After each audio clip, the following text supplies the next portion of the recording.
Hi, my name is Samantha Clarke. I am a DMA student in conducting and flute at George Mason University, as well as outreach coordinator at Mason Community Arts Academy. In this week's Creative Collection, we invite one of Mason's student composers, Katherine Fields, to discuss her compositional process and her work, Air for Solo Flute Unaccompanied. At the end of her interview, please enjoy a performance of the work on flute. It was an honor to get to play this work. I hope you enjoy. My name is Katherine Fields. I was born and raised right here in Northern Virginia. I grew up knowing about the Mason Arts Academy and about George Mason's music program. I went to the composition workshops with Professor Mark Camphouse during the summers and got acquainted with the program there. And now I'm finishing up my sophomore year as a music composition major, studying with Professor Mark Camphouse. Being a native to Northern Virginia, I grew up with this wonderful mid-Atlantic climate where you get all the four seasons and your springs and your autumns are just bursting with color and beauty, and there's so many musical impressions that you can gather, especially if you go to the Shenandoah Mountains and you see the creeks and the rivers, running over the rocks, and all of these little things just kind of start to stick with you after a while.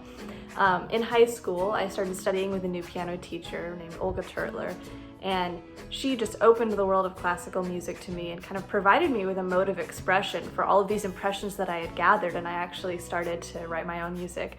Around this time, I also started watching a lot more movies and shows and seeing how the film score can impact the viewer and how poignantly it can tell a story or bring out the emotional undertones of a scene. And so even though I never really got into film scoring, I still found myself wanting to tell a story with my music. I would describe my process as very intuitive. I tend to start small with little ideas, little motifs, little melodies that just kind of come to me. And I always, if I'm looking for something, then I'll sit at the piano and just play around, or I'll go for a walk and just keep my phone near me to record a voice memo if something pops into my mind. But I try to keep kind of a library of all of these little ideas. And then the difficult part, of course, is expanding on those and developing them into something whole and cohesive.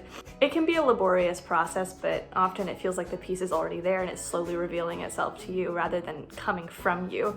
So it just requires a lot of focus and patience, which I'm still working on as a composer. I would say this piece is actually a departure from what I usually write. Most of my music has been either for choir or for voice and piano or for other ensembles, but writing a piece for a solo instrument was not something that I had planned on doing. Mr. Camphouse actually suggested that I do it, and I'm very glad I took his advice because I think I learned a lot about how to create kind of harmonically exciting music using just melody. And that taught me a lot about kind of the mechanics of the wind instruments, and I think it's going to help me a lot in the future writing for larger ensembles. Out of all of the elements in nature, I think I've always been most drawn to and enchanted by the air or the wind.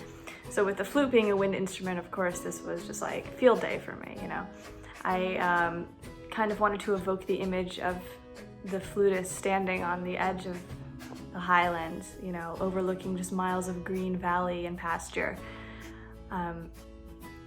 Just letting this melody be carried on the breeze.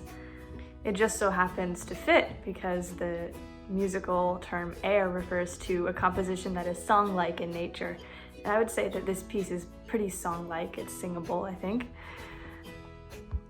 My main advice to the performer here is mind the expression markings and dynamic markings. All of them were placed there intuitively, kind of as the way the music should be felt. Be free with it. Be that player standing on the highlands overlooking the pastures. Let the breeze carry this melody. Don't force it out, but don't hold it back either. Take those grace notes and play them with a lilting quality, without rushing through them, but also without drawing them out. It's just, all should be very natural. That's what I would say to the performer, is just kind of feel it, let it happen. So enough of my yammering. Without further ado, here is the wonderful flutist Samantha Clarke bringing this composition to life. I hope you all enjoy.